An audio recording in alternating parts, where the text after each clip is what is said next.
José Israel Cuello, Cristino del Castillo. Peligros recurrentes de la expansión hacia arriba del desarrollo urbanístico de hoy en Santiago y sobre todo en Santo Domingo. No salimos del problema eléctrico, es que bueno. No, el tema está en agenda. El derrumbe de una escuela en construcción. Adelante, don José. Bueno. Aquí a cada rato se cae una escuela. Sí, Amén. una cosa así. Sí.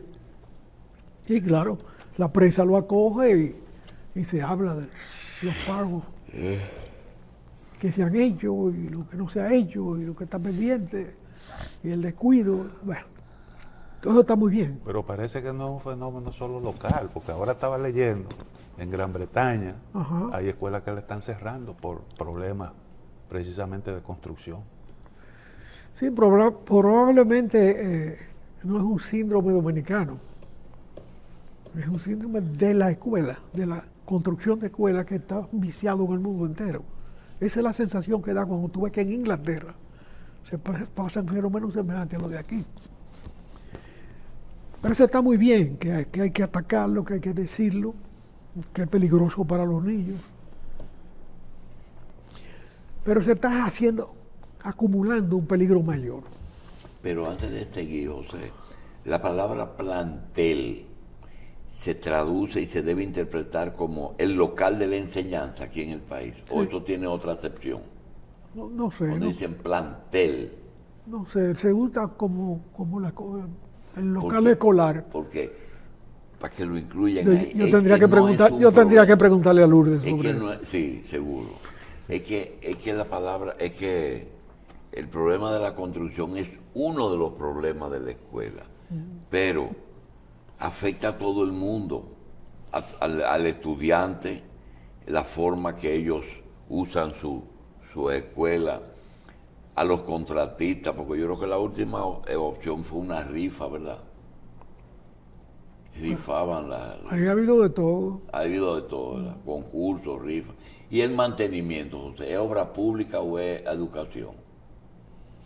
Bueno, como educación tiene el privilegio del 4%, que a mi entender, que no soy abogado, es inconstitucional, porque le otorga a una dependencia del Estado un porcentaje del presupuesto sin establecer los destinos de ese dinero, como todas las otras instituciones. Se tiene que presentar su proyecto de presupuesto, todos los ministerios, su proyecto de presupuesto y en qué se va a gastar.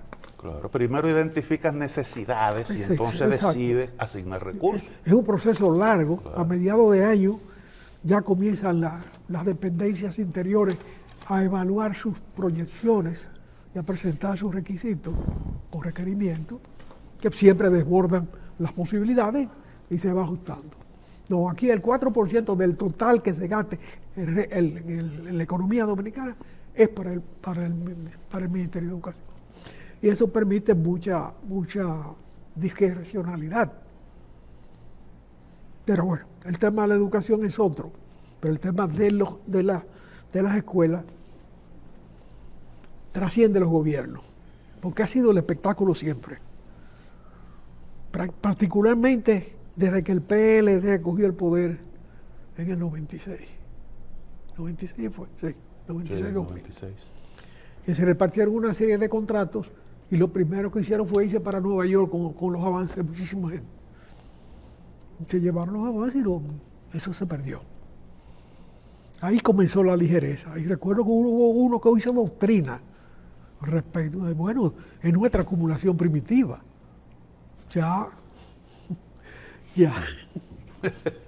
Ya los otros acumularon, los desplazados, bueno, o los que le concedieron el espacio, porque eso fue una concesión, un endoso. De manera que eso está viciado desde el principio, desde que se comenzaron esos grandes programas de escuela. El doctor planteaba un asunto que es interesante, lo del mantenimiento. Yo tuve una experiencia pero muy interesante, trabajando con financiamiento del Banco Alemán KfW. Ellos financiaban escuelas aquí y lo hacían a través de Procomunidad. y ellos exigían siempre un fondo de mantenimiento preventivo, que no era una cosa muy grande. Para cada escuela, un fondo de mantenimiento. Porque ellos decían que si tú, por ejemplo, te descuidas con el llavín de una puerta que se aflojó, tú lo puedes corregir con un destornillador apretando un tornillo. Si te descuidas, se fue el llavín. Te ponían eso como ejemplo, pero además de eso, involucrar a las comunidades para mantener sus escuelas. Aquí, cada año, el mantenimiento implica prácticamente la reconstrucción de una escuela completa, por el nivel de deterioro. Y eso ocurre no solo con escuelas, eso ocurre aquí prácticamente con todas las construcciones públicas. Los hospitales. Los hospitales, los puentes, los túneles. Y entonces esas son cosas que realmente conducen a pérdidas importantes, porque el deterioro, no hay una cosa que consuma más recursos que un deterioro progresivo, el descuido. Pero caminar por las vías principales del país, las carreteras principales, de la capital a Santiago, de la capital a las playas del este, y ver la cantidad de escuelas a medio talle, a la orilla de las carreteras prácticamente, es una vergüenza. Que no es un problema de este gobierno, es de todos los gobiernos que se ha ido acumulando. Y no ha habido una sola sanción, ni a quienes han otorgado los contratos, que hay mucho dolo, ni a quienes han recibido el contrato. Nunca ha habido un sometimiento, una evaluación de los resultados de ese trabajo. Simplemente abandonan. ¿Quién tiene razón en la disputa? Si le pagaron a tiempo, si no le pagaron a tiempo, si se pasaron del presupuesto, todo ese tipo, yo no sé. Lo cierto es que el sistema no funciona, porque hay decenas de escuelas a medio talle. Es una verdadera desgracia. Pero ese no es el tema. El tema que me interesa, porque me preocupa mucho, es cómo se están haciendo excavaciones simultáneas en algunas avenidas muy próximas para niveles de estacionamiento subterráneo de 4 o 5 niveles para abajo. Eso significa que van a subir 10 o 15 para arriba. Y eso tiene una condición estructural muy propia. En la capital no es tan preocupante el hecho de la profundidad en general. ¿Por qué?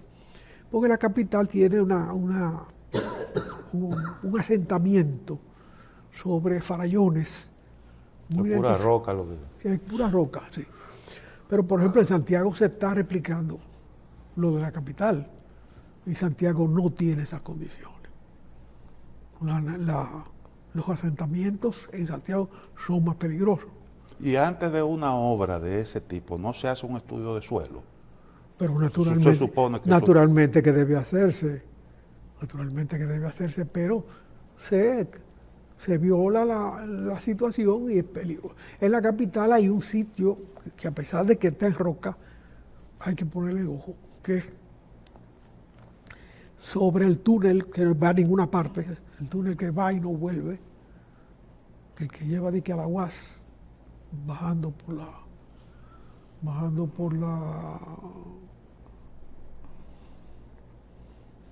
un lateral del Centro Olímpico. Sí. Baja por Gasset y Por llega los Gasset, hasta sí. el alma mater. Exacto.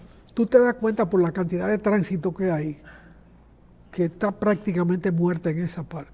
La parte que dobla hacia la 27 tiene un tráfico aceptable. ¿Por qué? Bueno, si tú puedes ir y no puedes volver, bueno, tú te puedes ir y volver por otro lado. No es que no van por otro lado. Ese es un túnel absurdo, hijo de Odebrecht, de los diseños de Odebrecht, deficiente, porque no tiene sentido. Tú llevas una masa de gente para abajo sin garantizarle el retorno. Ese retorno se hace por las otras vías, las que se querían dispersar, las que se querían reducir en su tránsito. Porque el que baja sube. Eso es una regla de juego en el transporte. De manera que ese túnel es peligroso porque debilita la roca, debilita la posibilidad de asentamiento, facilita la posibilidad de asentamientos no previsibles. De manera que con eso hay que... Y en lo que respecta, fíjate que en Santiago el sistema de transporte moderno que se está instalando ahora es aéreo. No es el monorriel. ¿Monorriel qué es? El monorriel, sí, no es subterráneo. Pero ahí hay peligro de los asentamientos, porque hay estaciones, hay apoyo, y han provocado unos congestionamientos espantosos durante el día. Ahí, como son puntos muy específicos, lo recomendable es trabajar de noche. Eso es lo recomendable. En cualquier país del mundo se hace así. Porque no es posible que tú estés montando una línea alta sobre la no es sobre la parte edificada, sino sobre la calle, una línea alta. Eso no es posible que tú estés haciendo eso sin tener en cuenta que el tránsito necesita su espacio. Santiago no sirve para caminar por esas obras. La gente vive inventando por dónde desviarse, cómo evadir esa contingencia, que puede durar unos meses largos todavía. Pero eso no implica tanto peligro. Aquí en la capital, el peligro está... Allá en Santiago el peligro está en las edificaciones altas, el gran peligro, como aquí. Pero ya lo digo, lo reitero, aquí es menos peligroso que en Santiago, porque en Santiago el terreno es absolutamente diferente. La resistencia de esos apoyos no es igual que en la capital. Pero además en la construcción, en el proceso de construcción, tú modificas la resistencia del suelo. Tú intervienes. Para ese tipo de suelo no hay realmente algunas técnicas de construcción que garanticen seguridad. Claro. Por ejemplo, hay ciudades, San Petersburgo, por citar una, que se erigieron sobre pantanos. Y bueno, eso ha resistido el paso del tiempo. Si usted observa algunas reglas de construcción apropiadas para cada tipo de terreno. La mecánica de suelos es un conocimiento especializado de la ingeniería que prácticamente se organizó en la década del 50 en la Universidad de Illinois. Ahí esa es la cuna de la mecánica de suelo. De manera que cualquier virtud que tenga otra construcción es ajena a ese conocimiento técnico, sino a la capacidad de los ingenieros que hicieron de prever las cosas. Pero como ciencia, como conocimiento organizado, eso es de esa época, de la época del 50. Y aquí hay muy buenos ingenieros de suelos, muy buenos, incluso graduados en esa misma universidad. Hay uno que iba a ser incluso profesor de esa universidad y por su vocación dominicana está aquí ejerciendo. Es consultor, naturalmente. Creo que es el hijo de Tirso Álvarez, que también es ingeniero. Y el tema que planteaba el doctor, la construcción es sobre tierra fértil. Ese es un problema serio aquí en República Dominicana. Ya eso es problema de la expansión. El país va camino a dejar de tener una economía agrícola. Bueno, ya ha perdido la importancia la economía agrícola dominicana que tuvo hasta los años 70, 80. Fíjate cómo la producción azucarera se ha prácticamente extinguido y ya se importa azúcar. Porque mucho terreno azucarero se ha convertido en residencia. Particularmente los del CEA prácticamente se han perdido. Sí. Porque mucha gente ha accedido a esos terrenos para revenderlos.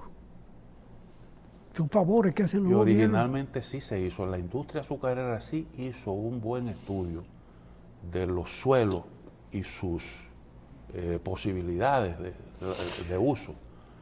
Y tú te encontrabas fácilmente, o sea, eso estaba muy bien regulado, lo que servía para un potrero, lo que servía para sembrar caña y ese tipo de cosas. Todo eso estaba muy bien clasificado. Pero eso con el paso del tiempo se fue perdiendo y hoy... No, que las ciudades han crecido hacia los ingenios, porque eso no es de nadie. Realmente los ingenios del Estado no son de nadie. Eran 12 ingenios, creo, en algún momento. No cualquier cosa. Y el Jaina era un monstruo, absolutamente irracional, porque la factoría estaba a la orilla del mar. Los ingenios se llaman centrales, porque normalmente el ingenio está en el centro de la plantación, para la distancia desde el corte hasta la fábrica. el procesamiento, que fuera igual. Pero como el único factor de la producción que Trujillo no manejaba era del puerto para allá, hizo el ingenio en el puerto. En el resto él se defendía, porque eso era lo suyo, ese era su terreno. En San Cristóbal también. No, bueno, no fue en San Cristóbal, fue en Jaina. Sí, sí. Jaina, tú no sabes si es de Santo Domingo o de San Cristóbal. Sí. San Cristóbal se extiende por Sí. a Catarey. Sí. Catarey sí estaba en San Cristóbal. Sí. Nosotros siempre le echamos un vistazo, ingeniero, al tema de las energías renovables y los avances que se van produciendo.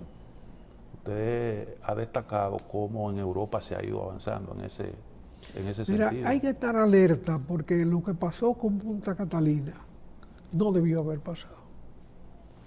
¿Qué fue lo que pasó con Punta Cana? Bueno, simplemente argumentar que no se había podido conseguir un contrato para carbón, para gas natural, y hubo que poner la planta carbón, nos deja en una edad anterior en la producción energética. Nos dejó, nos retornó a la producción contaminante.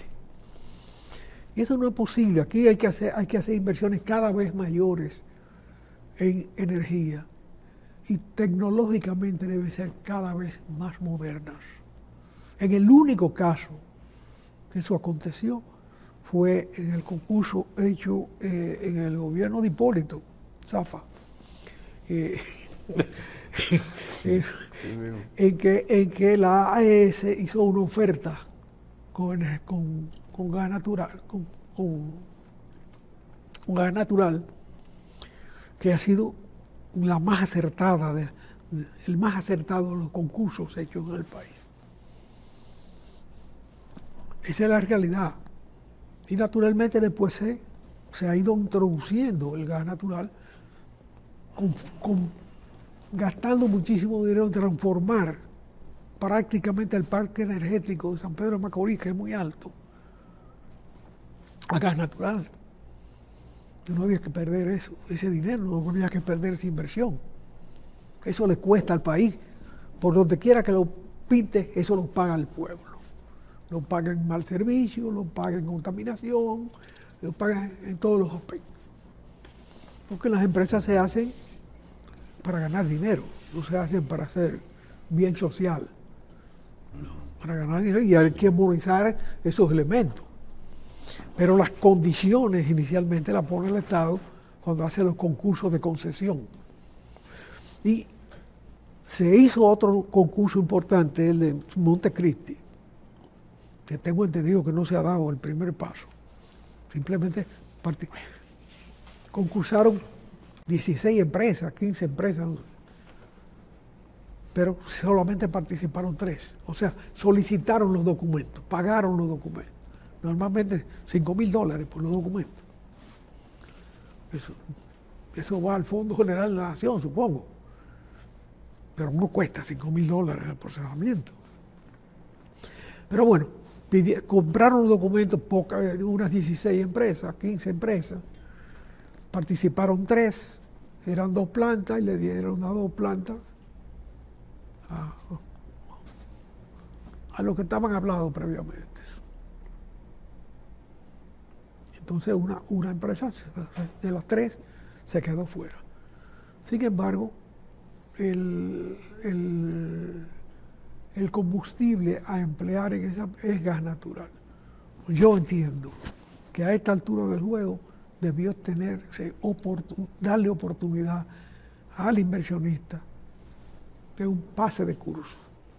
Porque construir una planta que después que empiece a construirse durará más de 4 años para hacerse, hoy es irresponsable condenarlo al gas natural. Porque el mundo va a una independencia de los combustibles fósiles. El mundo va hacia pero no, está pisando el espacio de la autonomía energética de cada país. ¿Y cómo debemos manejarnos en ese sentido, ingeniero? Simplemente, Si lo que está disponible ahora mismo es como combustible más eficiente y menos contaminante el gas natural. no cerrar la oportunidad. Tú quieres producir con lo que te da la gana, tú cotizas. El que está calificando, califica en ese aspecto también. Y hace la Porque en el pliego de condiciones se establecen esos requisitos, el tipo de planta y sí, y el tipo de combustible. el tipo de combustible. Sí. Y naturalmente, cuando tú ofertas con un tipo de combustible, tú debes tener un contrato de combustible. Eso es cierto. Sí, claro, exactamente. Porque nos emparraste a comprarlo después.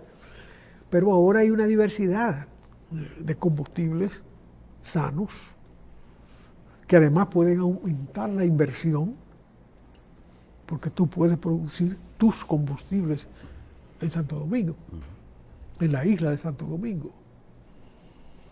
Es posible. Los combustibles sanos se pueden producir donde quiera. Bien, toda esta convulsión que hay en el mundo, incluyendo la guerra en Ucrania, ha facilitado la posibilidad de llegar a esos niveles. Porque los dueños de los combustibles fósiles, que eran los dominantes en el mercado, llegando incluso al gas natural, que aunque es menos dañino que otros, Contamina también. contamina Sí. igualito. Pero no te deja la montaña de excrementos minerales que contamina la sociedad, como está pasando en Punta Catalina, que no hay donde poner esos sobrantes. Ni siquiera se ha hecho la gestión metódica para introducirlos en la producción industrial.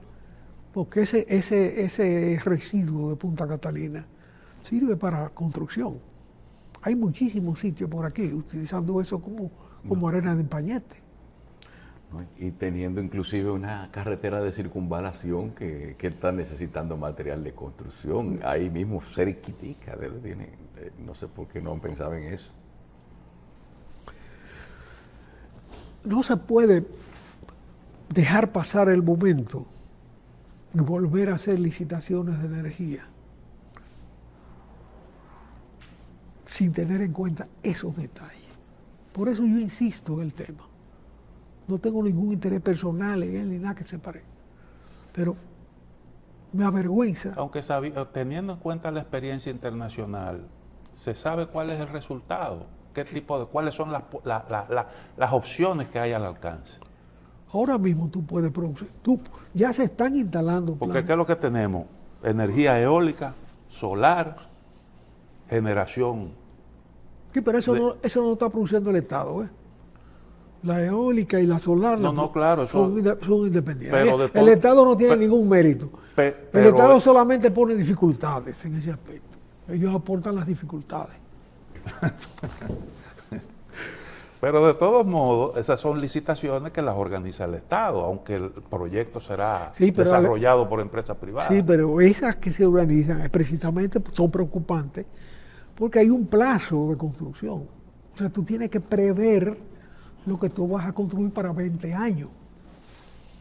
20 años. Cualquier planta de esas debe tener una capacidad hasta un gran mantenimiento de 20 años. Sí. Y después un gran mantenimiento que puede significar también una transformación mayor. Ingeniero, ¿qué opciones tenemos con respecto a Haití? ¿Cómo podemos sacar a Haití del problema en que se encuentra? Mira, Haití, todo el mundo le tiene miedo al problema. Todo el mundo. Nadie se ha querido en la región nuestra, nadie se ha querido involucrar ahí. No, eso no es un tema cualquiera, es un tema de preocupación. A mí Haití me recuerda un libro que publicó un dominicano que fue embajador muchos años de Trujillo en las Naciones Unidas, Enrique de Marchena, que fue ministro de Educación. Los hijos se han dedicado al sector turístico, los hijos y nietos.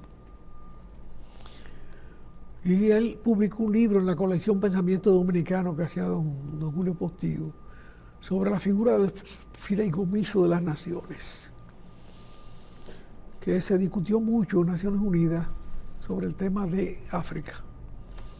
Y naciones que habían nacido en la independencia pero que no tenían Capacidad para... una estructura social suficientemente sólida como para organizarse como naciones. Es un libro muy agudo, muy inteligente, muy docto. Y creo que esa es a eso es lo que obliga a la situación haitiana. No es porque Haití no tuviera alguna vez una estructura social que pudiera viabilizar su desarrollo. Creo que el cambio de situaciones se produjo al final de la era de Trujillo y el inicio, que fue el inicio de los Duvalier. Pero el tema del fideicomiso plantea un problema jurídico, ingeniero, porque Haití es miembro de Naciones Unidas.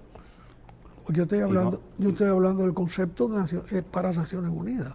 No, lo que pasa es que cuando ya usted es miembro de Naciones Unidas, no se le puede aplicar esas reglas que está en la Carta de Naciones Unidas relativa al fideicomiso. Pero si se ha destruido como sociedad, si ha dejado de ser... Yo entiendo lo que usted está pero planteando. fíjate cómo la situación. Los Estados Unidos, que son indiscutiblemente por su intervención a principios del siglo XX, tanto en Haití como aquí, los Estados Unidos hubieron más años en Haití que aquí. De manera que su huella institucional allá debió ser más grande que la de aquí. La intervención más prolongada, yo creo, la de Afganistán y la de 20 años cada una y la de Haití. Y la de Haití. La diferencia es que la de Haití no fue peleando. No. Eran batuta y constitución, sustituyeron el Estado, reorganizaron muchos aspectos del Estado como aquí, y de alguna manera se fueron. Porque en Haití no había mujahidines. Bueno, pero en el gobierno de Duvalier, el PIB, el Producto Interno Bruto de Haití, era ligeramente superior al dominicano. Sí. Y en los años 60 estábamos más o menos a la par. A la par. O sea, la muerte de Trujillo, que prácticamente el inicio de Duvalier Exactamente. coincide, Duvalier desorganizó Haití. Para mí lo más determinante fue el cierre de la universidad, porque Haití producía grandes profesionales. Hubo una época que los dominicanos que estudiaban en Francia, medicina y derecho, se quedaban en Haití y trabajaban en Haití. Hay un caso del doctor Llenas de Santiago, que tenía su consultorio grande en Cabo Haitiano y los fines de semana venía a Santiago a dar consulta. Pero su ejercicio estaba allá. Eso establece los niveles de desarrollo. Bien, hoy es todo al contrario. Tú puedes encontrarte en la playa dominicana con haitianos que viven en Canadá, que buscan el trópico aquí y no en Haití. No es que puedes encontrarte, yo me he encontrado, yo he conversado con ellos. Profesores universitarios, médicos en ejercicio en Canadá. Hay una colonia grande en Canadá de esa emigración intelectual de Haití cuando Duvalier cerró la universidad. Hay en Senegal se quedaron todos. Eso no volvieron nunca a Haití. Ni siquiera sus sucesores. Esos ya nacieron en Senegal y se quedaron por allá, como los que nacieron en Canadá y se quedaron por allá. Es más, hubo un momento que una descendiente haitiana de esa emigración era la gobernadora de Canadá, la representante de la reina de Inglaterra. O sea, había una capa superior capaz de organizar ese país, a la que Duvalier diezmó, porque era un hombre lleno de atavismos. Un hombre a quien André Mettraux, el fundador del Museo del Hombre de París, le dedica su libro sobre el vudú, porque él estudió medicina en Francia, Duvalier, y había sido alumno de Mettraux. Se convierte en la brujería y se deja atrapar por los atavismos ancestrales de Haití. Es un fenómeno raro en Haití. ¿Y el qué? Ese es un fenómeno muy raro en Haití. Gente de mucho nivel, intelectuales, formados en Europa, que desde que oyen una tambora y hay una convocatoria de esas raras, y usted lo ve con un pañuelo en la cabeza. Se montan, sí, de una vez. Y aquí también. Y aquí también. ¿Quién no? ¿Por qué? ¿Quién no ha leído una baraja aquí? ¿Eh? No. O una taza. ¿Por qué Estados Unidos realmente no ha querido involucrarse? Porque no ha encontrado una solución. Y yo creo que Haití no tiene tejido social sobre el cual construir una sociedad moderna, medianamente moderna, con que crear un núcleo que dirija la sociedad. No la tiene. Haití no tiene capa vegetal. La capa vegetal se consumió con la deforestación. Ese para mí es el problema más serio que tiene Haití. Bueno, pero Haití tiene riquezas actuales. ¿Cuáles son? La fuerza laboral, principalmente. No. Mucha gente joven. Pero la fuerza laboral no se organiza si tú no tienes una tutoría desde luego. Y sobre esa organización. La falta de instituciones. Tanto sociales como políticas. Sí. Tú necesitas autoridad política y autoridad social. Si no, no funciona la cosa. Para hacer un tejido social que pueda garantizar un desarrollo. Mire, yo una vez, teníamos un compañero de universidad haitiano y conversábamos. Yo dije, bueno, el problema de la producción agrícola y ese problema de la capa vegetal, eso se resuelve fácil. Se resuelve fácil en el sentido de que no es una solución sobrenatural, sino que un acuerdo con Israel que hizo de sus tierras productivas con una tecnología avanzada, ellos inclusive tienen más posibilidades de poder llegar a mejores resultados más eficientes con las técnicas israelíes que lo que fue el mismo Israel, porque ahí no había de dónde sacar nada. O sea, yo digo, basta a veces con darle las garantías y una estabilidad y un seguimiento y una institucionalidad gubernamental para llevar a cabo unos planes de desarrollo que podrían parecer imposibles en el corto plazo. Eso es lo que pasa. Mira, Haití tiene la misma posición geográfica que nosotros, que creo, y he dicho más de una vez, que es nuestro mayor factor de crecimiento y desarrollo económico. El nuestro, también para ellos. La posición geográfica permite ser asiento de las relaciones entre una parte del mundo y otra parte del mundo con el apoyo logístico desde aquí y hacia Estados Unidos, que es el gran comprador. O sea, la posición geográfica es determinante. Y por eso es acertado el desarrollo de Montecristi y del puerto de Montecristi que estaba abandonado. Todo eso es positivo, aunque va muy lento, sumamente lento.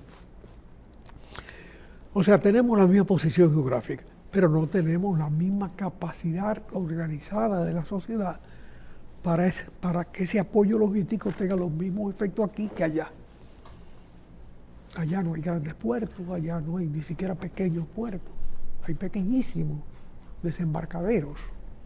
Allá hay navegación de cabotaje, pero ya no te puede llegar un transatlántico como llega aquí, de turistas o de carga, y como se está trabajando en Montecristi para que no solo lleguen por el sur, sino que también lleguen por el norte. Entonces, tenemos la posición geográfica común, pero los desarrollos distintos. Sí. Como consecuencia de eso, tenemos aire, agua de mar, sol y viento. Entonces, hay la opción de desarrollar en Haití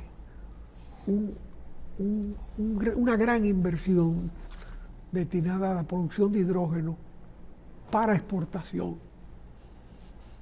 no para su consumo, que ellos no tienen esa capacidad de consumo, son minúsculos con lo que puede ser su capacidad de producción. Entonces, aprovechando la posición geográfica y las condiciones que ella da, no solamente de carácter logístico, sino de capacidad de producción energética moderna, esa es una inversión a desarrollar, y eso como un núcleo de crecimiento económico es básico. Naturalmente, hay que restaurar la educación, pero es un deterioro tal que no se vislumbra talentos, capacidades que sean capaces desde Haití mismo, que sería lo lógico, de desarrollar un proyecto de tal naturaleza. Por eso se necesita una intervención extranjera tutelada por las Naciones Unidas. Rescatar. La misión que va a liderar Kenia puede llevar estabilidad. Imposible. Y ellos mismos se retiraron. Ellos quisieron hacer una ayuda porque probablemente ellos tienen descendientes de esa tragedia que fue la colonización en la isla de Santo Domingo. Nosotros somos una isla y estamos divididos en dos países totalmente diferentes, como consecuencia de los conflictos. Los franceses no le pidieron a España, Godoy se la dio, porque ya esa parte la había perdido. Los franceses habían tomado Haití por el abandono de la isla de Santo Domingo, después de las devastaciones. Y Godoy le dice a Aranjuez, que era el jefe de España y amante de la reina, le dice, mire, cójanse la parte oeste de la isla de Santo Domingo, que nosotros estamos, eso está abandonado por nosotros. Y se le entregaron. Esa es la realidad. Los culpables de esta situación dramática que nosotros vivimos todos los días son Inglaterra, que traficaba en haitianos, en negros, sí. Es la colonización en América lo que le pone color a la esclavitud. Porque la palabra eslavo y esclavo son primas hermanas, de parte de padre y de parte de madre. Y los eslavos eran los grandes esclavos de Europa. La colonización y el tráfico de africanos que hizo Inglaterra, que hizo Francia, es la que le pone color a la esclavitud. Esos son los grandes responsables, no los haitianos de nuestra tragedia. Los haitianos son víctimas. Los ingleses venían aquí, cargados de haitianos, la mitad se moría en el camino, y los subastaban en los puertos. Los subastaban a las plantaciones azucareras, a la esclavitud. Esa es la realidad. Ellos son los grandes responsables. Haití no tiene responsabilidad en eso. Nuestra historia está llena de acomodamientos que hay que esclarecerlos. Porque el otro día se produce una matanza en la frontera y mucha gente a justo precio piensa que son los haitianos. No, el jefe de esa matanza era un dominicano. Había haitianos, pero lo alarmante es que ya hay coalición.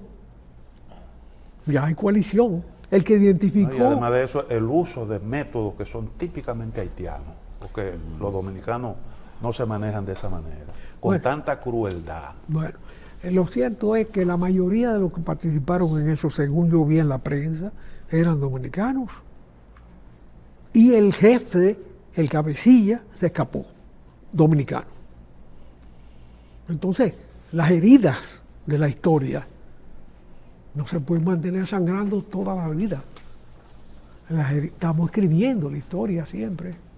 Ya hay una historia de integración peligrosa. No es la integración virtuosa de Capellán, es la peligrosa de la delincuencia. Por eso ese problema es de los dominicanos. No como en el problema anterior de la independencia y de la unidad. No. El problema de hoy. Nos estamos integrando por abajo y eso no es sano. Y la integración por arriba prácticamente no existe. Pero yo le agrego más a esa idea. Al mismo tiempo que se trate de desarrollar una idea de esta naturaleza con la tutela política de Naciones Unidas, ellos tienen un tercer factor. Todavía su población trabajadora existe. En una ocasión yo estaba en la frontera con un amigo extranjero que me pidió que quería ver la frontera. Y yo, que hacía tiempo que no iba por ahí, aproveché y lo acompañé. Y vi cosas tan extraordinarias ahí que me conmovieron profundamente. Por ejemplo, un niño que trae que cruza el río a pie, no, ni siquiera por el puente, cruza el río a pie, pero tú podías verlo, para comprar hielo, el de jabón, hielo, y cruzar otra vez a pie para venderlo en Haití. Eso significa exportación de agua y energía, ¿verdad? El hielo. Sí. Bueno, lo cogen preso el muchachito. Y un capitán que me reconoció, me estaba acechando. Un capitán que estaba ahí en el puente.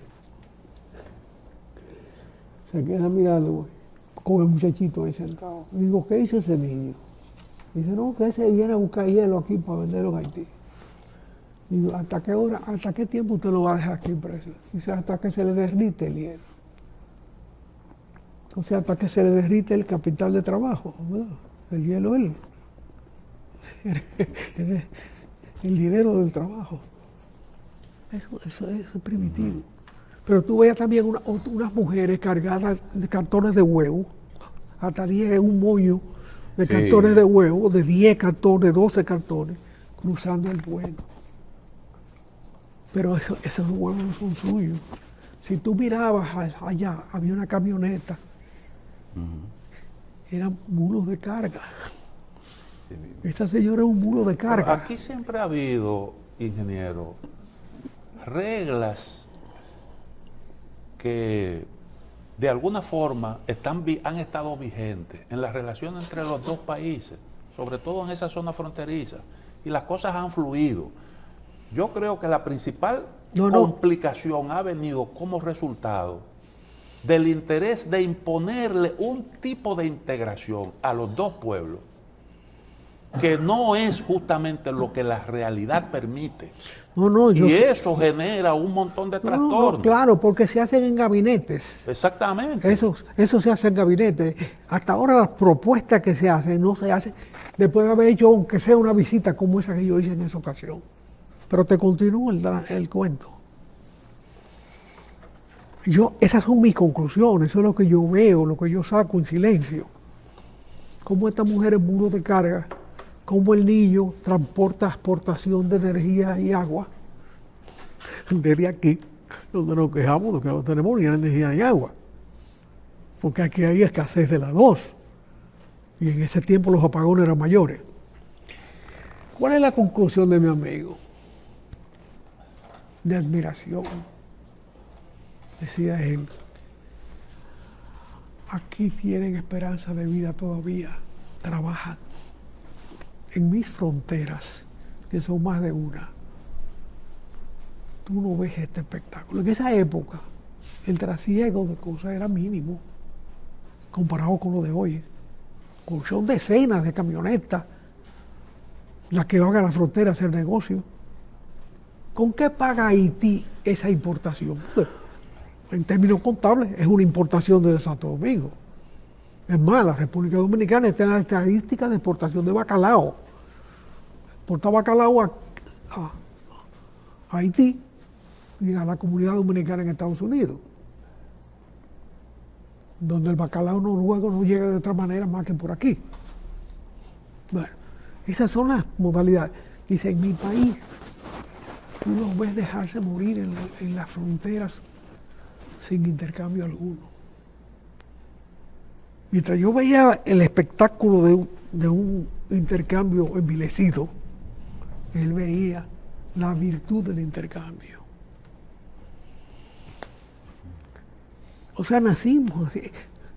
La vida colonial nuestra fue brillante en la medida, este fue el primer asiento de la colonización en América, pero nos dejó su huella, que la estamos pagando. Entonces el tercer elemento, la tercera idea que se me ha ocurrido pensando en este tema, es el problema de Taiwán.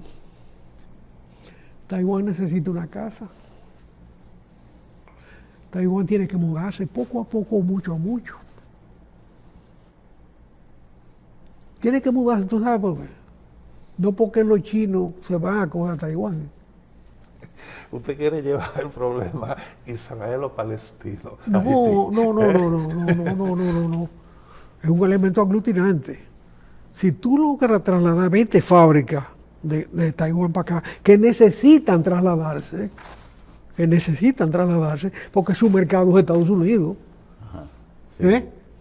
No es se China. descubrió en la pandemia, lo que dicen ahora el nearshoring, o sea, es decir, colocarse cerca, a producir cerca del consumidor. Pero eso es lógico. Eso es lógico.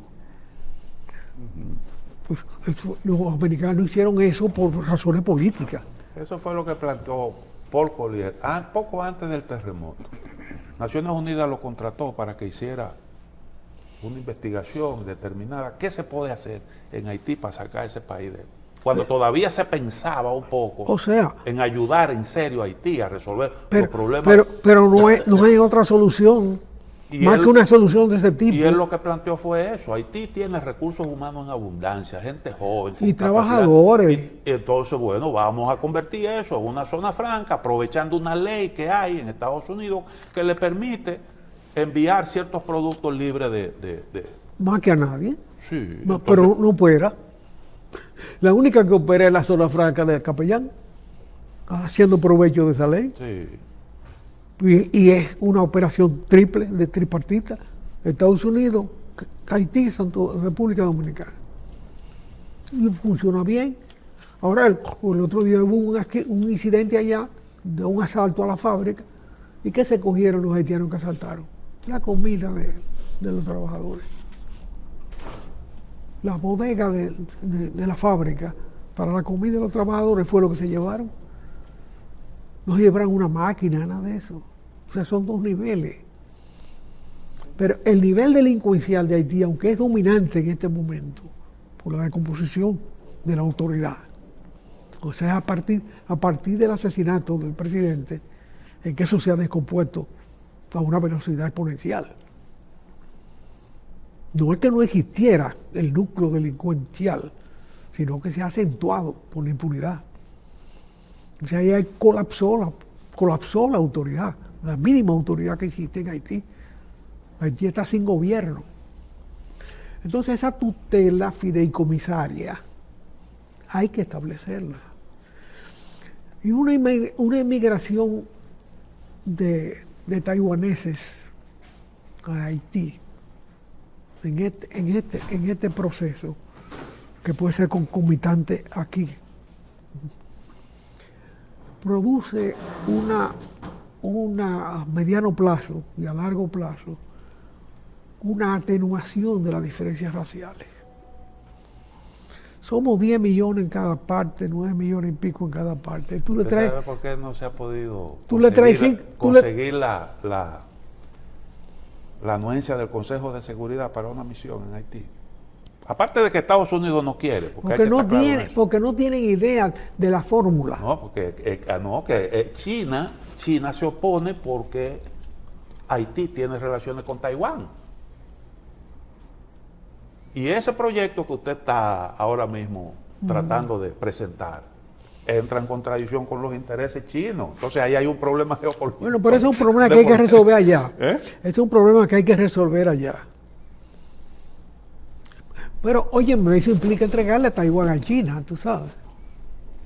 Pero esa idea que yo propongo es resolviendo el problema de Taiwán y China. Que no hay por qué hacer de eso una guerra. Estoy de acuerdo totalmente con usted. ¿Eh? Que se cojan a su Taiwán. Es una tontería. Pero yo me cojo el mercado americano, que ellos lo perdieron. Lo perdió China. Es un problema de geopolítica. ¿Qué fue lo que perdió? El dominio de Taiwán. Lo perdió. Lo perdió porque Estados Unidos tiene a Taiwán ahí como un comodín para darle pellizco a China. Sí. Pero no como una planta de producción, tal vez de uno o dos Pues ellos productos. renunciaron a eso en los años 70. ¿Quién? Estados Unidos no sacó a Taiwán del Consejo de Seguridad de Naciones Unidas. Sacó a Taiwán de Naciones Unidas. Y le dio el voto, el veto a China. Bueno, Porque lo sacó con todos sus atributos. pero unas cuantas décadas después descubrió que China se quería tragar a Taiwán. Y entonces ahora tenemos que plantearnos. No. En el acuerdo está establecido Una sola China. una sola China. Sí. Y China está cobrando el vale. Pero es un problema de geopolítica. La geopolítica no funcionó en las relaciones entre Estados Unidos y China. Desde que hubo un conflicto, los precios de los pasajes crecieron de tal manera que demostraron la ilogicidad de esa relación. Una relación política. Ingeniero, ¿por qué? Los americanos se metieron ahí para juzgar la diferencia entre China y Rusia. Para eso se metieron ahí. Ahora los resultados son positivos, virtuosos. Ahí hay 700 millones de gente que pasaron a la civilización. Y Estados Unidos debería estar reivindicando eso. Claro. Eso es un logro de nosotros. Pero claro, Es así. en el mundo nunca ha existido un resultado de tal naturaleza. Nunca. Tú te supones la cantidad de gente que entró a la vida moderna en China. Hoy China tiene el mercado de los automóviles en sus manos. Hoy el principal productor de Hubo un momento que automóviles. Estados Unidos aprobaron una ley para impedir que los chinos viajaran a Estados Unidos. Cuando los chinos Y hoy en este momento no hay universidad de Estados Unidos donde no haya un chino. que no tenga un chino en su board. Sí. ¿Eh? No hay revista científica americana que no tenga firma de chino. Porque los chinos aprovecharon todas las oportunidades que se les Pero brindaron y de una lógico, manera hicieron bien. inteligente. Pero todo eso es virtuoso. Sí. Lo que es dañino es este desorden que tenemos ahora. En lo que se empareja a la resma. Porque la resma está. Sí, el principal Está en hoja enemigo que suelta. tenemos hoy en día es la geopolítica. Eso es lo que está acabando con la humanidad. ¿No? Y el problema de la contaminación. No, claro. El eje terrestre se movió. Los glaciares están derritiéndose. Los calores no figuran en las estadísticas anteriores. Vivimos una emergencia. Bueno, estamos en un momento de transformación. Sí. Y son altamente peligrosos. Pero el problema Haití-Santo Domingo es un problema que debe resolverse con la responsabilidad también de los que lo incubaron. Porque hay que llevar a la OPEP al paredón de fusilamiento. Bueno, porque la OPEP es un cártel de precios. Cualquier movimiento termina pagándolo uno. Ahora ese paredón de fusilamiento es el empleo de energías renovables. Es con eso que muere la OPEP. Pierde su razón de ser. óyeme, pero en cualquier espasmo de las relaciones europeas, lo que producen combustibles fósiles varían los precios como consecuencia de un conflicto en Europa. Y ahora estamos en un conflicto grande, indiscutiblemente. La guerra entre Rusia y Ucrania tiene el peligro de endurecerse en los armamentos. Va camino a endurecerse en los armamentos. Hasta ahora Rusia nunca ha tirado una bomba atómica a una población. Estados Unidos sí, tiró no una, dos. No se conformó con tirar una, tiró dos. De manera que hay quien tiene experiencia y quien no tiene experiencia. Que no ha sido irresponsable en ese aspecto. Pero hoy varios países tienen recursos nucleares. Y ya se están instalando recursos nucleares en el conflicto ucraniano-ruso. No, eso se está perfeccionando. Ahora Rusia acaba de anunciar el uso de un cohete hipersónico con capacidad para transportar cabezas nucleares. Llega en 6 minutos a Londres. ¿A dónde? A Londres, en 6 minutos. ¿Saliendo de dónde? ¿De La Vega? Del territorio ruso, donde ellos lo emplacen. Y tiene alcance para llegar a Washington y Nueva York. No, la posibilidad de que se destruya la humanidad está ahí. Pero la responsabilidad... Pero de eso estamos hablando como que cualquier cosa. Sí. Se supone que nosotros ya con la experiencia que tenemos deberíamos estar pensando en términos distintos y con esa emergencia climática que estamos viviendo. Mientras eso ocurre, las grandes potencias, los grandes líderes están metidos en un conflicto que debería ser eso, una vergüenza para la humanidad. Para que no hay forma de que el ser humano se rebele contra eso. Vamos a sentar aquí, vamos a llamar a capítulo a los grandes líderes mundiales para que finalmente depongan esas actitudes irracionales. No, iba a hacer lo que le daba gana. Cuando chinos y rusos se pusieron chinos y americanos se pusieron de acuerdo con Taiwán y con sobre las Naciones Unidas, eso pasó sin respingo de nadie. Ahora hay un país que rompe con Taiwán y se arregla con China. Un paísito, porque ya lo que quedan son minúsculos espacios de tierra. Y se haga un escándalo. Que Nicaragua se pasó para China y dejó a Taiwán en el aire. Un escándalo. ¿Y qué tiene? ¿Qué importancia tiene? Importancia tenía el voto del Consejo de Seguridad. Sí. Eso sí tiene importancia. O ahora mismo la reubicación de Taiwán como país, como nación, reubicarlo cerca. Su mercado está ahí y logísticamente es válido el traslado. Es más de una... Yo visité Taiwán hace unos años y la sensación que tuve es que la gente, el taiwanés, estaba convencido de que la reunificación era simple y llanamente cuestión de tiempo. Sí. Ese era el sentimiento. Y los intercambios entre los dos territorios era algo, bueno, sigue siendo todavía muy, pero muy importante.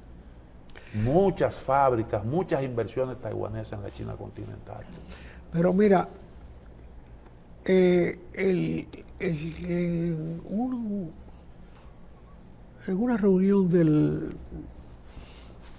del sionismo en el siglo XIX finales, las alternativas para instalar la nación judía estaban en Argentina, en las pampas argentinas, que no tienen seres humanos en ellas, y en espacios de Canadá, e incluso en espacios de Estados Unidos, donde solamente el rancho King, en Texas, tiene un poco más que los 50.000 kilómetros cuadrados de la República Dominicana. Un rancho, propiedad de una persona. Cualquiera de esas tres soluciones era menos hiriente y más integradora que llevarlo a Palestina. Es así. No porque ellos no tuvieran derechos sobre Palestina, lo tienen porque nacieron ahí, se hicieron ahí, pero se desarraigaron y eso se ocupó por otros.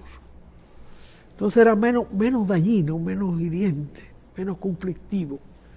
Cualquier espacio grande del mundo, donde no estropearan a nadie con su presencia y desarrollaran su civilización, que tienen derecho a hacerlo Pero organizadamente. esos son de los grandes inventos de las grandes potencias.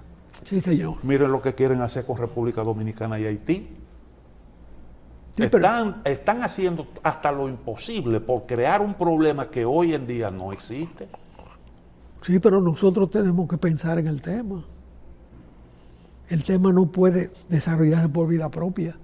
Él no tiene salida por la espontaneidad y dejárselo a la grande potencia que toma sus decisiones por sus intereses y no por los nuestros. Ingeniero, finalmente, ¿cómo va el asunto de la guerra en Ucrania? ¿Cómo que usted le dice la guerra de independencia? Sí, igual que las nuestras. ¿O no será que andan buscando amos diferentes? De alguna manera hay geopolítica en el medio, notoria. Eso es circunstancial. Estamos como en la restauración. Pero eso es Un grupo prefería España y otro grupo prefería Haití. exacto. Y la OTAN y Rusia. Uno prefería España y otro prefería Francia. Exacto, Francia. exacto. Pero grandes próceres dominicanos estaban en el Senado haitiano antes de la Y independencia. realmente Ucrania o República Dominicana aquella vez eran insostenibles solos, Yo creo que sin no tener que depender de los otros. Ucrania siempre ha sido viable. Lo que pasa es que tiene la desgracia de tener vecinos muy poderosos. O sea, pero esa es una guerra civil entre iguales. Rusia y Ucrania es casi lo mismo.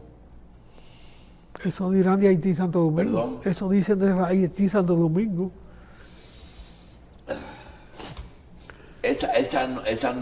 Ese rechazo de muchos jóvenes rusos ingresar a la contratación de soldados de fortuna se debió a que ellos se negaron. Nosotros no vamos a pelear con nuestros iguales. Tú mismo dijiste que yo no sabía que había una población que solamente hablaba ruso y en Rusia que solamente hablan ucraniano. Bueno, y la porque mayoría hablan los dos idiomas. Los Bueno, dos, ¿verdad? Sí. bueno, porque son muchos años de integración. Pero no se ha producido plenamente. La nación ucraniana tiene derecho a ser libre. ¿Por qué no? El problema ruso no es solamente que no le ve sentido a la guerra, sino que hay un desmembramiento de un imperio que pudo haberse desmembrado en el 17, pero esas periferias colonial rusa es el único imperio que se ha desarrollado periféricamente.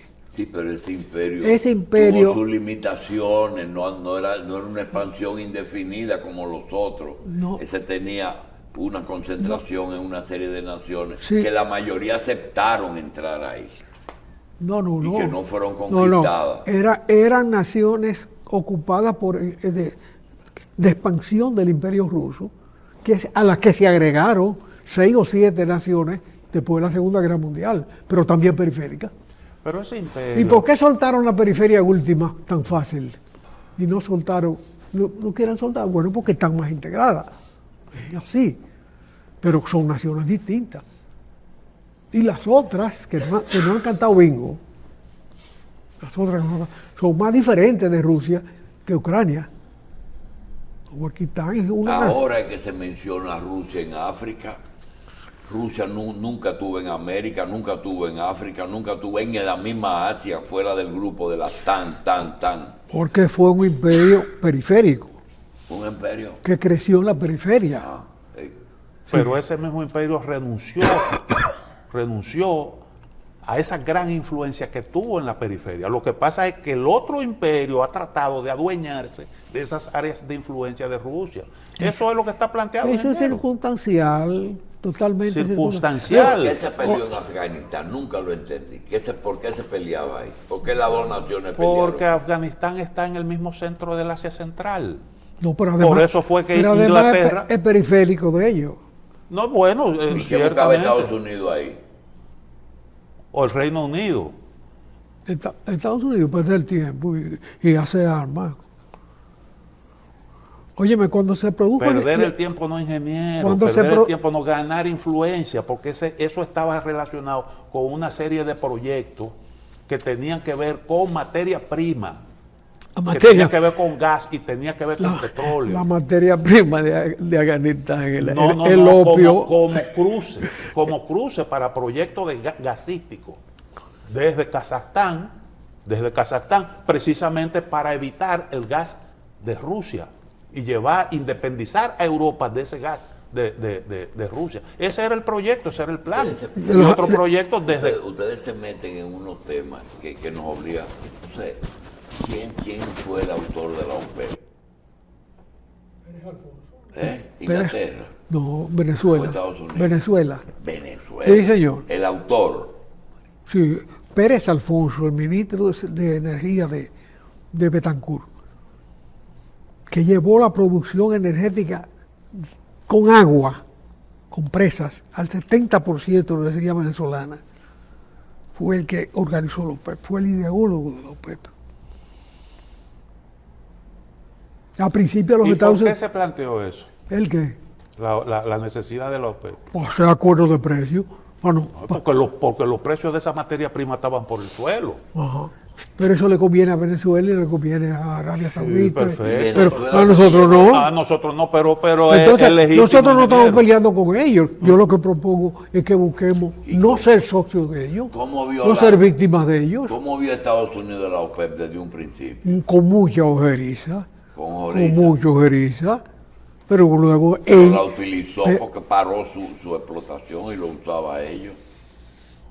no, bueno, eso es ¿Quién parte. es el principal reserva de petróleo de Estados Unidos? Sí.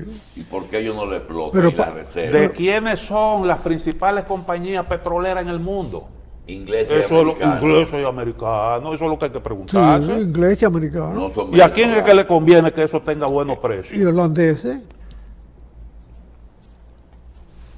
Donald Trump quería que la OPEP hiciera lo posible para que subieran los precios, porque los productores locales estadounidenses necesitan buenos precios. Es que los Estados Unidos manejan el traductor de los precios. Sí. Los precios se traducen haciendo escala en el dólar. El dólar que ellos emiten libremente Que eso va a cambiar, o está cambiando ya. va a cambiar. Oh, oh, oh, eso va a cambiar. ¿Cuántos productores hay ahora mismo en Pero el hidrógeno es una necesidad o es el arma para destruir el petróleo. Ambas penas No, a la vez. ambas Ambas penas a la vez. ambas cosas, y sería un No, es- gran avance para la humanidad poder desarrollar el hidrógeno. Ella, Y eso está caminando. El problema es que eso va a necesitar mucho tiempo.